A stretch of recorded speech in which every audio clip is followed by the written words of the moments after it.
আবারও আলিয়া বিশ্ববিদ্যালয়ের থিওলজি ডিপার্টমেন্টের ছাত্রছাত্রীরা তাদের অধিকার না দেওয়ার অভিযোগ তুলে অথরিটির বিরুদ্ধে আন্দোলন গড়ে তুলেছেন।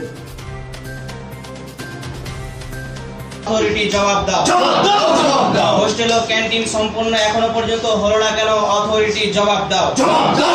হোস্টেল ও ক্যান্টিনের কাজ এখনো পর্যন্ত সম্পূর্ণ হলো না কেন? ভিসি তুমি জবাব দাও। 2 সপ্তাহ ধরে বলার পরেও জলের ব্যবস্থা এখনো কেন হলো না? অপদার্থ অথরিটি জবাব দাও। বিগত 3 বছর তালতলা ক্যাম্পাসের কাজ সম্পূর্ণ হলো না কেন? অথরিটি জবাব দাও। জবাব তোমায় দিতে হবে, জবাব তোমায় দিতে হবে। হোস্টেল ও ক্যান্টিনের কাজ এখনো পর্যন্ত সম্পূর্ণ হলো না কেন? ভিসি তুমি জবাব দাও। জিওলজি বিভাগ ক্যাম্পাসে বিক্ষোভ করার মূল কারণটা কি? আজকে তালতলা ক্যাম্পাসে আমাদের বিক্ষোভ করার মূল কারণ হলো যে আমাদের পানির সমস্যা। প্রথমত আমরা 2 সপ্তাহ আগে থেকে দেখতে পাচ্ছি যে তালতলা ক্যাম্পাসে আমাদের কোনো পানির ব্যবস্থা নেই। তো আমরা যথারীতি VC sir, registrar sir, deputy registrar ও ডিন স্যারকে বারবার বলার পরেও আমাদের কোনো সুরাহ মেলেনি। এবং গত সপ্তাহে আমরা ছাত্র শিক্ষক, তালতলা ক্যাম্পাসের ছাত্র শিক্ষক উভয়েই আমরা প্রত্যেকটা অথরিটিকে ফোন করে জানিয়েছিলাম যে আমাদের পানির এই সমস্যা। কারণ হচ্ছে আমাদের ছাত্র এবং শিক্ষকরা বহু দূরদূরান্ত থেকে এখানে ক্লাস করতে আসেন, টিচিং দিতে আসেন।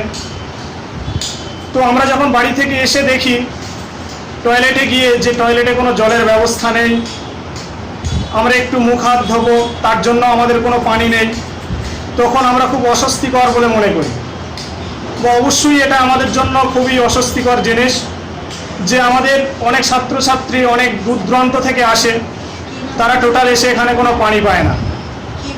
তো যাই হোক, 2 সপ্তাহ ধরে বলার পরেও গত সপ্তাহে ভিসি রেজিস্ট্রার আমাদেরকে পরিষ্কার করে বলে দিয়েছিলেন যে সামনের সোমবার থেকে অবশ্যই তোমাদের রীতিমতো তোমাদের প্রয়োজন মাফিক অগাধ পানির ব্যবস্থা তোমাদেরকে করা হবে।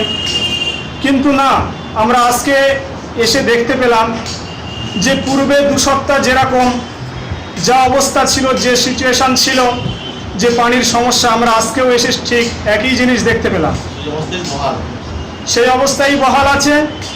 তো তাই আমরা বাধ্য হয়েছি আজকে আমরা ক্লাস বন্ধ করার, এবং যতক্ষণ না পর্যন্ত আমাদের এই পানীয় জলের ব্যবস্থা না সম্পন্ন করবে, আমরা তালতলা ক্যাম্পাসের পক্ষ থেকে সমস্ত ছাত্রছাত্রীরা আমরা ক্লাস বন্ধ রাখতে বাধ্য হব।